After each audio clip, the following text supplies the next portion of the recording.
Welcome to First Congregational United Church of Christ, Boulder. This is the audio version of the weekly devotional. We hope you will tune in every week to listen to the latest offering written by a member of our congregation. Also, feel free to check out our YouTube channel to watch First Cong's Sunday church services. Thank you. Love Your Enemies by Nancy Wade.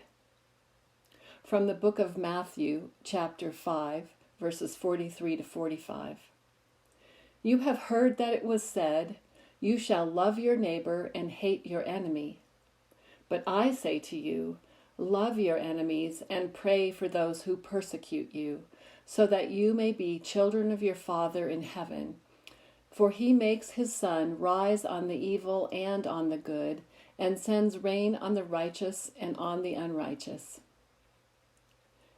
And from the tattoo on the arm of Alexa Bartel.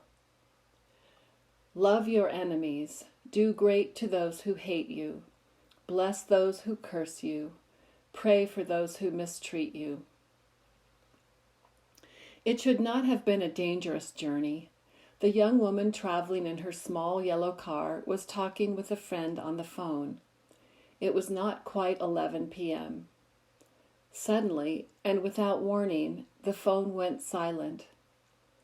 After a while, the friend tracked the traveler's cell phone and drove to the site, finding the young woman dead behind the steering wheel. By now, most of us have heard the recent news story of drivers being targeted by someone hurling large landscape rocks through random windshields between Boulder and Arvada. When I first heard about the untimely death of Alexa Bartel, my first thought was, I know exactly where that happened.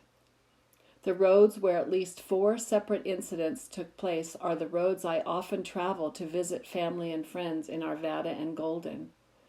Highway 93 and Indiana Street are both narrow, rutted, north-south roads with 1 lane in each direction. Highway 128, which connects the two, is easier to drive, but remote and less traveled just the same. My other thought was, the perpetrators must be teenagers who haven't thought through the consequences of their actions. The story of Alexa Bartel's death is a tragic one. She did not have to die by the side of the road. She was only 20 years old, with friends and family who loved her, a young woman who had her whole life ahead of her. In news reports, she was described by her cousin as a confident, compassionate, and caring person. The tattoo she wore speaks volumes about the kind of person she was. She got Jesus. She understood compassion. She knew the intrinsic value of forgiveness. 3 18-year-olds were arrested a few weeks after Alexa's death, tracked down thanks to cell phone data and tips called into law enforcement. Apparently, a 20-year-old friend of the trio who was with them when they stole landscaping rocks from a local business told them nothing good could come from this and asked to be taken home. One of the 3 teens purportedly said he likes to create chaos wherever he goes. After Alexa was struck by a large boulder, her car veered off the road into a field. The teens, one of whom threw that rock, decided to return to the scene to take a photo of the damaged car as a trophy of sorts. Their logic defies understanding. This is a morality play of incalculable dimensions.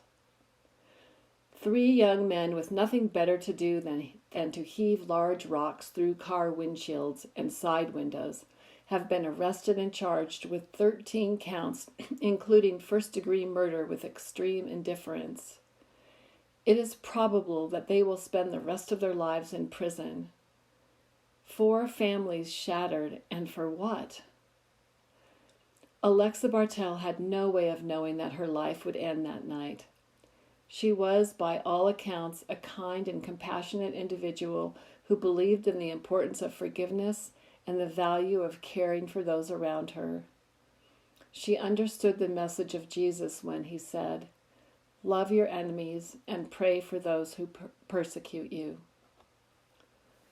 Holy One, may we strive to be more like Alexa. Let us learn to love and, yes, to forgive our enemies. Amen.